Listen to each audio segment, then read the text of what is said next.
بسم الله الرحمن الرحيم الحمد لله رب العالمين والصلاة والسلام على أشرف الأنبياء والمرسلين نبينا محمد وعلى آله وصحبه أجمعين أما بعد.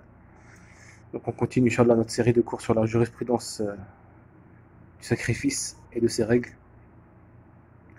Donc on s'était arrêté, dans le cours précédent on a vu sa définition.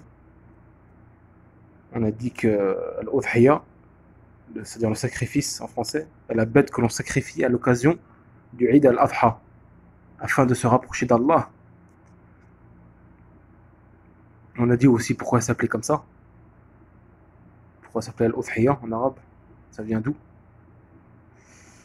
Donc le but d'immoler une bête à l'occasion du Eid al-Adha, c'est de se rapprocher d'Allah en faisant couler le sang ce jour-là. Après la prière du Eid. Ou au cours des 3 jours qui suivent. C'est-à-dire on a 4 jours. Soit le jour du Eid, juste après la salat, après la prière du Eid, plus les 3 jours après qui viennent. Et tout cela pour se rapprocher d'Allah en faisant couler le sang. C'est une grande adoration. Même les savants disent que ça fait partie, c'est le fait d'immoler une bête ce jour-là, de faire couler le sang pour se rapprocher d'Allah, c'est la meilleure adoration financière, disent les savants. Certains savants disent la meilleure adoration financière, c'est cette adoration-là, le sacrifice, le jour du Eid. Et là, on va voir, Inch'Allah, pour qui suffit le sacrifice. Lorsque la personne sacrifie, pour qui ce sacrifice suffit. Donc, les savants, ils disent, un sacrifice suffit pour celui qui sacrifie et les membres aussi de sa famille. Donc, lorsque la personne elle sacrifie, ce sacrifice-là, suffit pour lui et pour les membres de sa famille qui vivent avec lui dans la maison. Pourquoi? Car Abu Ayyub al-Ansari, le compagnon qu'Allah l'agré, fut interrogé sur les sacrifices au temps du prophète sallam. Il répondit, il a dit qu'on sacrifiait un mouton. Il disait à l'époque du prophète sallam, on sacrifiait un mouton pour soi-même et pour sa famille. Puis on en mangeait et en faisait manger. Donc là, ce compagnon-là, lorsqu'il fut interrogé, comment était le sacrifice à l'époque du prophète sallam, il dit, on sacrifiait un mouton pour soi-même et pour sa famille. Puis on en mangeait et en faisait manger. Les savants, ils disent, ce hadith indique clairement qu'un seul mouton suffit pour un homme et sa famille, fût-elle nombreuse. Pareil, l'imam Malik, il dit aussi, l'imam Malik à ce propos,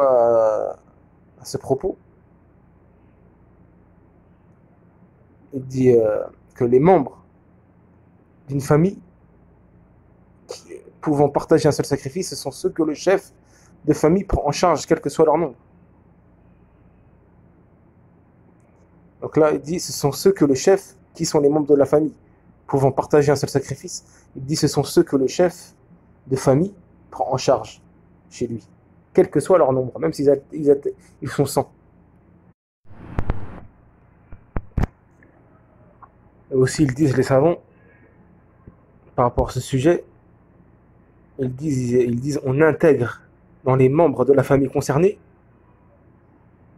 l'épouse, les enfants et tout proche parent qui habite dans la maison et est pris en charge par le chef de la famille.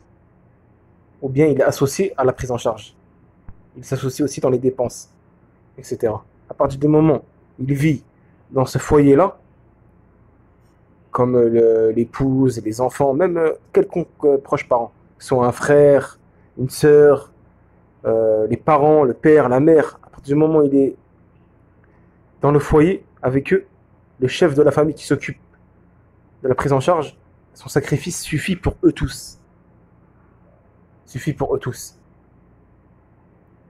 Les savants ils disent, quant à celui qui habite séparément, ou se prend en charge individuellement, il est pris en charge individuellement. Il se prend en charge individuellement, il ne participe pas aux dépenses. comme par exemple il habite séparément, il habite dans son appart séparément de sa famille. Lui, il ne peut pas être associé à un sacrifice avec eux. Mais il doit y procéder indépendamment. Ils disent comme ça les savants. Donc, à partir du moment où il ne vit pas avec eux, dans cette famille-là, et n'est pas pris en charge par le chef de famille, ou bien ne participe, mais plutôt il se prend en charge individuellement et habite séparément, ici, il est obligatoire de sacrifier un autre sacrifice pour lui. Même s'il est tout seul, ici, il sacrifie. Après, comme on a dit, il y a des savants qui disent que c'est obligatoire le sacrifice, et d'autres qui disent que c'est fortement recommandé, sunnah. On a dit que le mieux, c'est de le faire, pour sortir de la divergence. Comme Cheikh Al-Uthaymeen, il dit. Le mieux, c'est, pour sortir de la divergence, est-ce que c'est obligatoire le sacrifice, ou bien une sunna fortement recommandée, le mieux, on sort de la divergence et on le fait, si on a les moyens.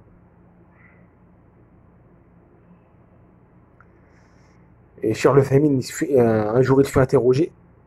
On lui dit, Ya Cheikh, un seul sacrifice peut-il suffire à deux frères germains vivant dans le même foyer avec leurs enfants et partagent les repas? Et partagent les repas, ces deux familles-là. Le Cheikh, il dit, oui, cela suffit. Ceux qui habitent dans la même maison peuvent partager un seul sacrifice, même s'ils formaient deux familles. Ils bénéficieraient tous du mérite du sacrifice. Donc là, si les deux familles habitent ensemble, le Cheikh, il dit, lui, ils vivent tous dans la même maison et partagent le repas. Donc ces deux frères-là, germains, un seul sacrifice leur suffit. Mais s'il s'avérait qu'ils habitent séparément, chacun à sa maison, ici non. Chacun doit sacrifier pour lui et sa famille. À partir du moment où ils n'habitent pas dans la même maison, ils ne se partagent pas les mêmes repas. Et Cheikh Ibn Baz, il dit aussi, Cheikh Ibn Baz, rahimahullah, il dit un seul mouton suffit pour un homme et les membres de sa famille. Car le prophète sallallahu alayhi wa sallam sacrifiait chaque année deux béliers cornus avec des taches cornus blancs avec des taches noires. Et il égorgeait l'un pour lui-même et les membres de sa famille, et égorgeait l'autre au nom des membres de sa communauté. C'est-à-dire qu'ils pouvaient pas, les membres de sa communauté qui ne peuvent pas égorger, qui sont excusés. Donc là aussi, ce hadith-là prouve que le chef de famille, son sacrifice suffit pour lui et les membres de sa famille. Car le prophète sallam égorgeait une bête pour lui et les membres de sa famille.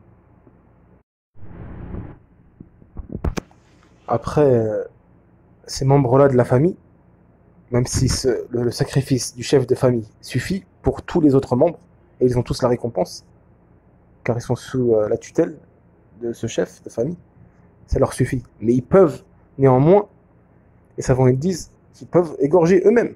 Ça fait encore une récompense en plus pour eux. Oui, certes, le sacrifice du chef de leur famille suffit pour eux, et ils ont la récompense aussi avec lui, mais ils peuvent aussi, par exemple le fils, ou bien la fille, ou bien même la femme de ce chef de famille, ils peuvent aussi, indépendamment, acheter un sacrifice pour eux. Car ça, c'est une adoration qui est demandée ce jour-là. Donc ça n'empêche pas qu'ils le font aussi. Ils font encore une adoration en plus. Ils auront plus de récompenses. Comme la femme, par exemple, elle a le droit de sacrifier la femme. Les savants disent, la femme, il n'y a pas de différence. Le fait d'être un homme ne constitue pas une condition de sacrifice. Car les savants ils disent quoi? Ils disent car elle exigeait aussi bien des hommes que des femmes. Car les arguments, puisque les arguments qui permettent de lui donner un caractère obligatoire au sunnah s'appliquent à tous. Ils disent les arguments et les textes par rapport au sacrifice s'appliquent à tout le monde. Il n'y a pas de différence entre hommes et femmes. Et aussi le prophète sallam, lorsqu'il parlait du sacrifice, il n'a pas spécifié de genre. C'est pour tout le monde, que ce soit quelqu'un qui habite à la campagne, un bédouin, ou bien un citadin, un voyageur, un résident, un homme, une femme. Donc il est faux de limiter Les savants ils disent il est faux de limiter le sacrifice à une catégorie de personnes. Même si elle est femme, même si elle habite toute seule, la femme. Elle est divorcée, ou bien tout simplement elle habite seule, ou bien elle est divorcée, chez elle, avec ses enfants, ou bien toute seule, sans enfants. Le jugement du sacrifice ne tombe pas pour elle. Ça reste soit obligatoire pour elle, ou bien une sunna fortement recommandée. Ça dépend lequel avis on prend. L'essentiel, c'est que le jugement reste conforme, même pour la femme. Si elle habite toute seule, par exemple, ou bien elle doit, soit obligatoirement, ça dépend de l'avis qu'on prend pour la personne, ou bien que ce soit une sunna fortement recommandée, elle se doit d'égorger. Ce n'est pas spécifique, ce jugement-là n'est pas spécifique pour l'homme.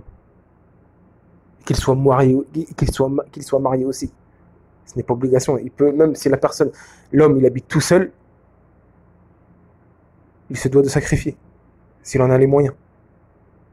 Pareil pour la femme. Et même si elle habite chez son père, ou bien chez son mari, si elle est mariée, même si son mari ou bien son père a égorgé, cela suffit pour elle, oui, mais elle peut, pour avoir plus de récompenses, sacrifier aussi, à côté, si elle en a les moyens. C'est recommandé.